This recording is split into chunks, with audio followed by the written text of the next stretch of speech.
कहीं कहीं आपको डर लगता है कि जिस तरीके से सेबी के रीसेंट मूव्स रहे हैं, अगर कुछ और क्रैकडाउन आ गया मान लीजिए एक्सपायरीज को लेकर, या कहीं अभी जैसे रिसेंटली म्यूचुअल फंड के लिए ब्रोकरेज एकदम से सिग्निफिकेंटली कट कर दी गई है, कहीं आगे जाकर अगर रिटेल के लिए भी इसी तरीके से अगर वो कम कर दी जाए, वैसे अगर रिटेल में बहुत कम ही ब्रोकरेज चार्ज होती है, कहीं आपको एक रिस्क लगता है कि आपकी अर्निंग्स जो हैं उस पर एकदम से बहुत बड़ा रिस्क फैक्टर आ सकता है because of SEBI's new initiatives? ये अनुज, मेरे ख्याल से क्या होता है, मार्केट में जब भी ट्रस्ट ज़्यादा बिल्ड होता है तो पार्टिसिपेशन बढ़ता है, ग्रोथ होती है। मैं आपको बहुत सारे एग्जांपल्स दे सकता हूँ।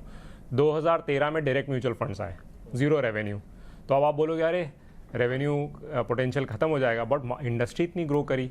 फिर आया, आपने म्यूचुअल फंड की बात करी तो एंट्री लोड हुआ करता था पहले, एंट्री लोड खत्म हुआ तो आप बोलोगे अरे इससे एएमसी की ग्रोथ खत्म हो जाएगी, but look at how AMCs have grown in last 10 years, right.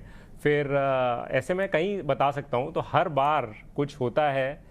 जैसे कि अभी वो आया था, right, security, so like what is it called, pool account का जो था कि ब्रोकर के पास अब ज़्यादा पैसे, मनी फ्लो वगैरह का, सिक्योरिटीज़ का, वो सब पीओए वगैरह पहले होता था, अब लाइक इट्स लाइक ईडीएस और वो सब, राइट। तो उससे क्या होता है, अब कस्टमर को पता है कि it's my money safe, right, because of all these regulations. So regulators play a very, very important role in market like ours, and this is how we believe you can have the short term kind of this thing and so on, but long term market grows, trust grows in the system and growth happens.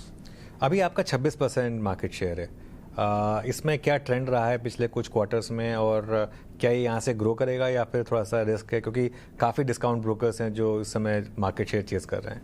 देखिए, हमारा market share बढ़ते जा रहा है, और incremental market share, जो कि incremental market share मतलब जो नए कस्टमर्स में हमारा मार्केट शेयर वो और ज़्यादा है। तो there is a gap between incremental market share, current market share, तो वो एक आएगा। फिर उसके पीछे का जो गैप होता है, एडीटीओ का गैप, वो उसको करेगा। फिर प्रोडक्ट अडॉप्शन का गैप होता है, वो आएगा। तो ये सारे basically there are leading metrics, and then there are kind of पीछे उसके जो बाकी जो नंबर्स आते हैं वो आते रहते हैं पूरे। अच्छा, एक चीज़ मैं आपसे पूछना चाहूँगा, ऑब्वियसली आज की डेट में अगर हम इंडिया की ब्रोकिंग इंडस्ट्री की बात करें तो रफली 40-45% मार्केट शेयर आपके और ज़ीरोधा के पास है, और आप दोनों में एक चीज़ कॉमन है कि आपने दोनों ने मतलब ऑलमोस्ट सेम टाइम पे शुरुआत की थी, और दोनों first generation sort of entrepreneurs रहे हैं।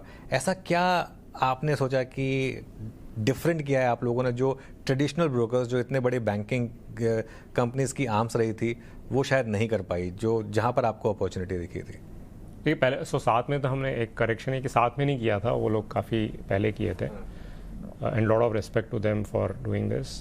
सो हम the way grow things is, मैं दूसरों का नहीं बता सकता, बट हम जो सोचते हैं, हम इंडस्ट्री की तरह नहीं सोचते, हम सोचते हैं कस्टमर की तरह से। जो सबसे बड़ा डिफरेंस है हमें, जैसे अभी अपन बात कर रहे हैं broking, wealth management, asset management, हम जब कंपनी के अंदर जाते हैं तो हम बात करते हैं कस्टमर को क्या चाहिए। तो हमने म्यूचुअल फंड से स्टार्ट किया, स्टॉक्स की बात करते हैं, कस्टमर को डेरिवेटिव चाहिए, आईपीओ चाहिए, बॉन्ड्स चाहिए, ईटीएफ्स चाहिए अभी कस्टमर को, राइट। सो जो कस्टमर की नीड्स होती हैं उसको कंज्यूमर की तरह से, नीड की तरह से देखते हैं। इसीलिए कभी कभी ये बैक सीट हो जाता है कि अच्छा, इस प्रोडक्ट का मोनेटाइजेशन क्या है, इसका क्या है।